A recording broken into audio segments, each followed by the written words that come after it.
Segue, to continue at once with the next musical selection or composition. Segue, to make a transition directly from one section or theme to another. To move smoothly and unhesitatingly from one state, situation, condition, or element to another. Segue, to perform in the manner of the preceding section. Segue, to make a transition from one thing to another smoothly and without interruption. This is Segue with Dean Aldemaro Romero, a weekly program exploring the lives and work of the people of the College of Arts and Sciences at Southern Illinois University, Edwardsville.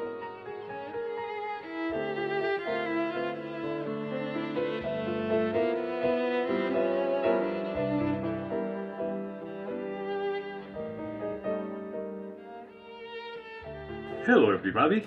Dr. Connie Frey-Spurlock was born in Nashville, Tennessee. She obtained her bachelor's and master's degrees in sociology from Middle Tennessee State University and her doctorate also in sociology from the University of Nebraska at Lincoln. Today she's a professor, assistant professor? Associate professor in the Department of Sociology and Criminal Justice at Southern Illinois University, Edwardsville. And the reason why she has been invited for this show today is because now she's also a faculty sustainability fellow. Welcome to Segue, Dr. Frey-Spurlock. Thank you. I'm glad to be here.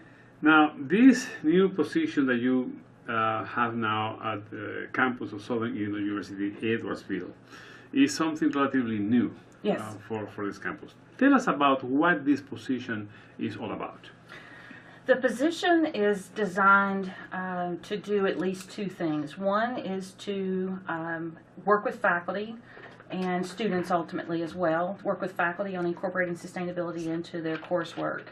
I guess even more generally, the goal is to further sustainability efforts on campus, in part, again, by working with faculty on their curriculum and students as well on curriculum and co-curricular activities as well. A second piece to that, furthering sustainability on campus, is doing research in that area. So I'll be doing some research, at least one or two projects along those lines. Now, when you talk about incorporating sustainability to the curriculum, yes, what exactly are you talking about? Okay. So what I'm talking about is the work that I do with faculty is I help them understand and find ways for them to use sustainability in how they teach. So when I go into those workshops or one-on-one consultations with faculty, I don't presume to know their topic by any means. I'm not a chemist, I'm not a geography person, I'm just not, I'm not skilled in those areas. But what I do know is how sustainable education works and what principles and pedagogical strategies work there. I'm aware of resources in the local community as well as national resources that I'm able to help faculty find and to be able to use those in illustrating what they're already teaching. Okay. Now, I guess that's easy to conceive if you're talking about professors who are teaching environmental science or even biology because of the ecological aspects. But let's say you have a faculty in the Department of English. Yes. Creative writing. Yes. Do you basically tell the faculty to incorporate suggestions about readings that have to do with nature literature or something along those lines? It could be, but I will say that I never tell them what to do. But I offer some opportunities and suggestions and methods for how to incorporate sustainability. So we actually do have quite a few faculty in English who are incorporating sustainability into their curriculum. There is a course on nature writing. I believe Dr. Despain teaches that. So the creative writing classes I know sometimes write specifically about environmental, nature kinds of aspects of life. Readings could certainly be a part of that integration of sustainability into the curriculum. So generally we look at opportunities like incorporating a new reading, incorporating a new assignment. It could be using a video of some sort to spur a conversation about sustainability. Will you say that sustainability is a concept that can be somehow embedded or used for any subject that we teach on campus? Yes. So, for example, let's say that it comes to this subject that may be more theoretical, like philosophy. Okay. Okay. How do you envision the use of that type of approaches to a subject like philosophy? Okay. Again, at least one of our philosophy professors is teaching with sustainability in his curriculum, and that's Chris Pearson, who teaches environmental ethics. Allison Reinhold as well. Reinhold also incorporates some aspects of sustainability into her curriculum. So in terms of ethics, we can talk about it there. In terms of how we view the world, we can think about whether or not we are ecocentric or anthropocentric. So those could be conversations in philosophy. Okay. Now, in addition to the curriculum itself, how about environmental practices in the classroom? Because sometimes we see people making multiple photocopies or just one-sided photocopies. Are there any suggestions that you are giving to the faculty along those lines? Well, when it's appropriate, certainly Blackboard is an appropriate place for us to put readings, articles, study notes, and things like that up. Double-sided copies are definitely better than single-sided. Although I sort of live or make decisions about copying by the rule that if it's going to be a tool, in other words, if I'm going to come back again and look and work with it in some way, then it's worth printing. If it's not going to be a tool, something that I can use, then it's probably not worth it.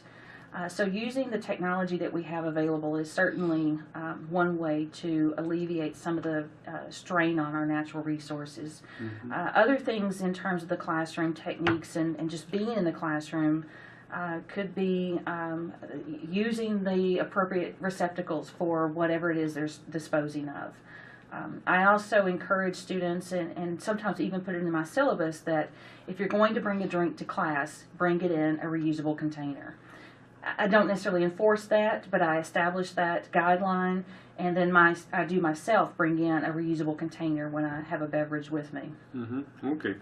Now, I'm sure that some people will say, okay, well, this is sustainability is nice, sounds good, but why do we have to do it? Why do we have to get into the troubles? Because let's face it, in some cases, every time you need to change your behavior, it's troublesome for many people. Sure. Why do we have to do it? Well, it's we live in a world that is demanding it. We live in a world that's characterized by a lot of environmental damage and injustice. We're living in a world that's characterized by a lot of social injustice, which is also part of the sustainability paradigm. And we certainly live in a world that has a lot of economic inequalities, which is a third leg, so to speak, of the sustainability paradigm. So the world that we live in is changing quickly. So our students need to be better prepared when they do get out into that world to think about how to use resources, how to approach issues of social justice, how to think about economics in terms of equity. Okay. Now that you mentioned all this, why do you think the application of the concept and practices of sustainability is particularly important on university and college campuses? Well, because the students we have in our classes are going to be making the big decisions in the future. And again, given the changing nature of this world that we live in, I think that they're best served by understanding what the problems are, and best served by helping them connect the dots and make sense of all of it. Connecting the dots is one of those themes that comes from sustainability, thinking about how the kinds of things you just mentioned, how does philosophy inform political science, or how do these things even connect to nature? We've gotten away from that, I think, in higher education. We've siloed our knowledge so that a student goes to an English class and thinks of it as only as an English class, and then goes to a chemistry class and thinks of it only as chemistry, and never connects, or rarely connects, I'll say, the two and how they benefit from each other. And so that's a strong message of sustainability. And if we're able to make those connections, then the argument is that we'll be able to make better decisions about how to live, because we're not single-minded, we're not narrowly focused. Okay. Now, university and college campuses are unique. Yes. Because of their structure, because the way they operate, because the seasonalities, all that sort of things. Sure. What do you think are the major challenges that people like you, who wants to make our campuses more sustainable, face when it comes to our institutions? Because let's face it, we are unique. Yes. Well, I would say one of the biggest challenges goes back to what you said earlier about behavior. It's tough to get folks to think differently, and that's what sustainability requires us to do. What I found, however, is that when folks are introduced to the concepts and have a chance to kind of work with them, think about them, communicate with others involved in sustainability, it makes sense to them then to incorporate these ideas. So one of the challenges is just to get folks to think about how their area of specialty is connected to these other aspects of life. And also to see how what we do on a daily basis, whether it is buying paper for our campus or the electricity that we use on our campus, how that has implications for our natural resources locally as well as globally. Okay. When you look at campuses, obviously something that comes with the territory is the use of paper. Yes. Do you feel that we use too much paper on campuses? Oh, I'm sure that there are some places that, yeah, we might could cut back on some of the usage. But I see things like social justice as being probably, if I had to rank them, although I don't prefer to do that, but if I did, I'd probably say social justice is really where we need to be focused. And along with that comes that economic equity. We do have problems, even though we are different and unique as a college campus, we do have problems with social justice on this campus, as do campuses across the country. What will be the major issues that you have seen in terms of social justice on a campus like this or any other campus? Well, I would look at, for instance, our population of students of color and faculty of color, for that matter, and the experiences that they oftentimes talk about in terms of being treated differently, in terms of not having the same kinds of opportunities, perhaps because of labeling and assumptions about who they are. Also, in terms of more of a global perspective, we're thinking more about, and our university bookstore is doing a very good job of thinking about where the stuff we consume comes from. So thinking about who produces the items that we sell in the store, who produces the food that we eat in the university cafeteria, what kinds of treatment do those animals and the environment receive in the production of that, and making smarter decisions based on that. Mm-hmm. Now, since marketing has become an increasingly important part of any university operation, can we make sure that all the products that we sell in the bookstore or elsewhere that have the logo, the license from the university, are produced in a way that is sustainable not only environmentally but also economically and socially? I think so, sure. This is a fairly new area, and so there are lots of new companies that are popping up that address those sorts of things, providing collegiate wear and things like that in a way that respects the environment, treats it appropriately, and again, thinks about the workers and the economic equity behind those workers. Because I think everybody's aware now, given some of those tragic accidents that took place a few months ago, that some of these products, particularly clothing, are produced in countries where the labor conditions are dismal, what it might be. Are we making sure that that's not the case with the products that carry the logo and the license of the university? You know, again, I think that the folks that are making those decisions are making every effort to try to do a better job of that. Is it possible at this particular point in time to make sure that that's not what we end up consuming here? No, I'm sure that we are still consuming products that are created and developed and produced by children, people who are to some extent slaves or actually slaves. There's a lot of slave labor, for example, in the food that we eat. Again, it's a process, and I think that we've got a really good start. We certainly have a long way to go, though. When it comes to energy, because that's one of the big issues because of the implication to climate change, to geopolitics, you mentioned, you name it. Would you say that particularly the student population is aware of what that energy is coming from, what it means in terms of energy consumption, the implications that has environmentally, socially, economically? I think there's a growing number of students that do know and do understand. But I think that the students are a lot like the rest of us on this campus in that most of us don't know and don't understand very well about how things work in terms of energy. We do have a new student group that is just started, I think, this semester called Focus the Nation, and they're focusing exclusively on renewable energies. So that's exciting to see that those students are really interested in these sorts of cleaner types of energy. So will you say that you can see a growing number of students on this campus who are interested on these issues and they are willing to do something about it? Absolutely, I do.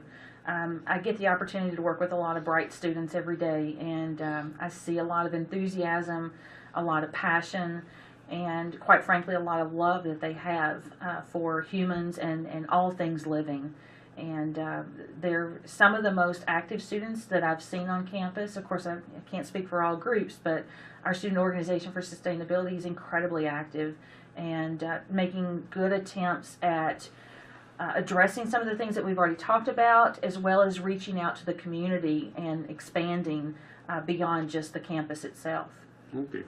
Now, in addition to this group of students who are interested, in addition to the things that you talk to faculty in terms of curriculum, what other things can we do in order to educate the population on a campus, students, faculty, staff, to become more sensitive to these environmental and social issues? Well, I think it's just a matter of, it's not just a matter, but it's a matter of increasing education and awareness. One of the things, for example, that we do in the faculty workshops during the summer, the Mississippi Project workshops, is that we take a walking tour after lunch. And faculty from this campus who have been here longer than I have been talk about how there are things that they see on that tour and learn on that tour that they never knew about before.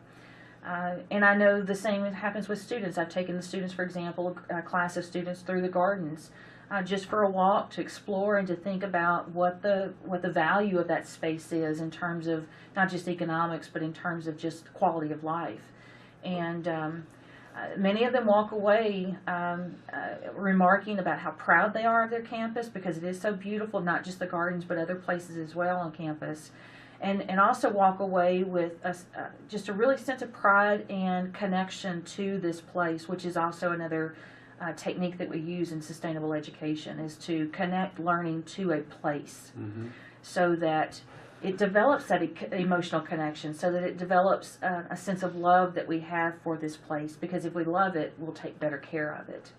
In fact, now that you're talking about the sense of place, I mean, this campus has a nature preserve, which my understanding is the second largest of any campus in the United States. But I wonder that because it is not at the quad, it's not where the buildings are, how many people are really aware that we have such a jewel, together with the garden, which is another exceptional piece? Sure.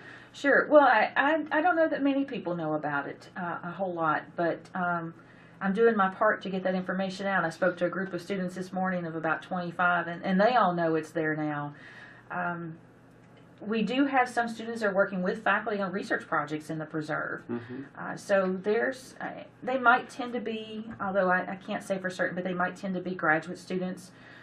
But we are increasing information, we are increasing knowledge across campus, and part of that comes from the Sustainability Advisory Group that Vice Chancellor Neer runs and organizes for us.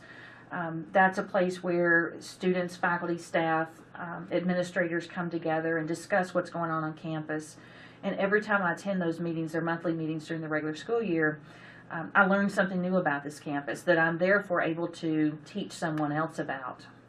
I have seen in other campuses that, for example, celebrations such as Earth Day is a really big event. But in addition to that, I saw once on a campus a very interesting demonstration in which facilities management put together all the trash that is generated in a single day or in a single week right at the quad. So people could have a sense of how much trash we produce. And although no single person is responsible for the whole thing, obviously each one of us is responsible for something on that. Are you planning to do more of this type of show me events that will ingrain into the conscience of the people who work and live on this campus about these issues? Yes. And again, I have to think about my colleagues over in the University Center. they are going to be installing new receptacles for waste materials. One of the most promising changes I see coming in that way is that they'll no longer be labeled trash. They will be labeled landfill. And that evokes a different image, right? Yes, yes, Trash versus landfill. So the hope is, of course, that when we see that label, we envision this horrible landfill place, and we rethink about how we dispose of things. We rethink about how we purchase things. Well, in fact, I think one of the worst images that one can get when driving from Edwardsville to St. Louis in I-55 is that growing huge landfill on this side of the river, which is really disconcerting because it is so much trash and keeps growing. And we're talking about a place that is just a couple of miles away from a man-made pyramid, like the case of the Cahokia, and you can see two different results of two civilizations dealing with land. And I wonder if we can use that kind of images to inculcate in the people's conscience these issues. Absolutely. I chatted with, Dr. Julie Holt over the summer, and she said that she does take students to the Cahokia Mounds. There's probably other faculty on campus that do too. And she strongly encouraged us to take a tour. And that's the kind of thing that we could do there. We could find out about previous civilization, about how they sustained themselves, maybe what they didn't sustain so well, and that would be make an interesting conversation. In terms of the example you used of putting all that trash out in the quad, I've heard students maybe entertain that idea, but we weren't sure that that would work very well. But it still may be an option. One thing that they do during Earth Week often is that they do a display of plastic bottles, plastic water bottles in particular. And to see all of those bottles, one year they hung them from the tree. I think last year they put them on a string and drug them around. It is a visual cue that sort of hits home when we think about all of this stuff that we're throwing away.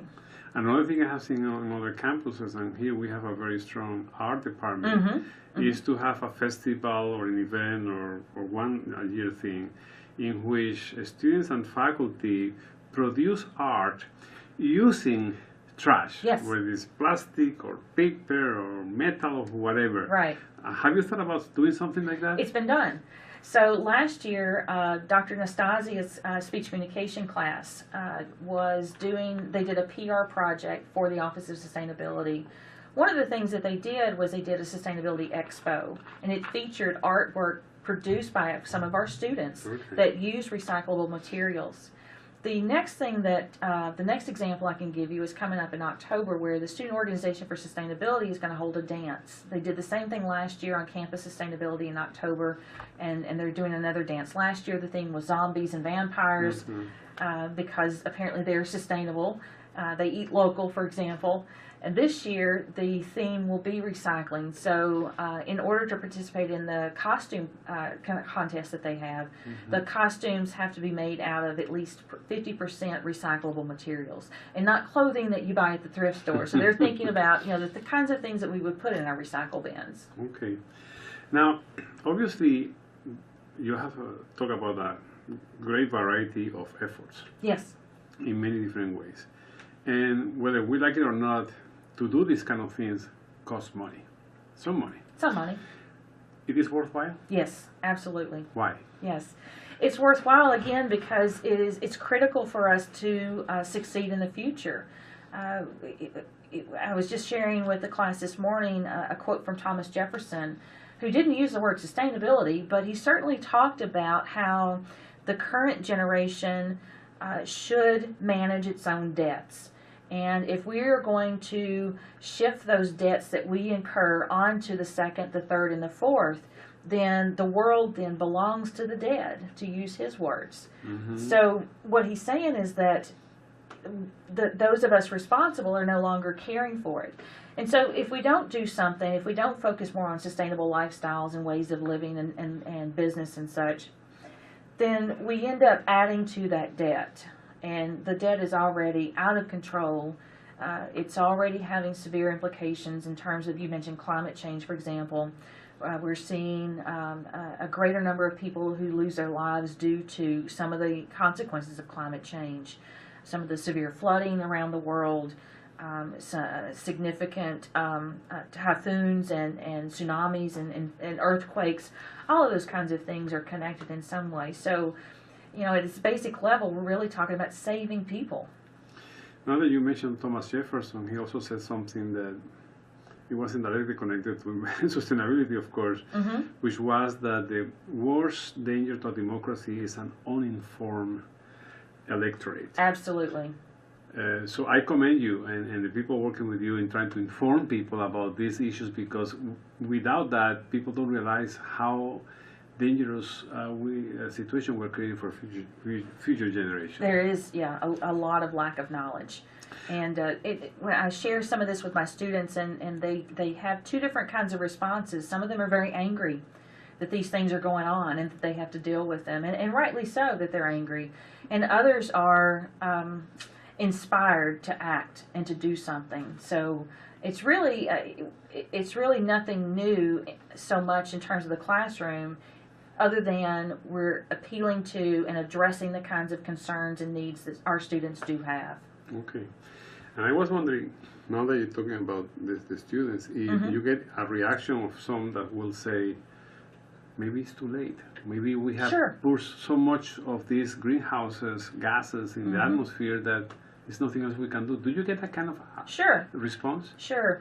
It's something that folks who work in sustainability across the United States talk about, that we have to be careful about how we talk about it, because it is so much doom and gloom. And if that's the only face we put forward, then folks do get overwhelmed. They do feel hopeless. They do feel like there's nothing that can change and that can help. And so what I'd like to remind my students of is that we've got a lot of problems, and we do need to be aware about them. We do need to be educated about them. But we also have a lot of solutions, and some of them are very simple. Is there a website in the university's website in general that people can go and find out more about the efforts and the things that you're planning to do regarding sustainability on campus? Yes. The best place to go is to saue.edu/sustainability. And we have a great deal of information up there. We're always working on that, trying to add more information, because there's just so much going on campus that a lot of us don't even know about, even those of us that have been working in this area. And I'm sure that will be also a good opportunity to recruit some volunteers to do some of these kind of very important, interesting things you're doing on campus. Well, congratulations to you for the efforts and to all your colleagues working on this, and wish you the best of luck. Thank you. And next week, we're going to have Revin Ali, who is a music student, and he will be talking about musical diplomacy. So stay tuned.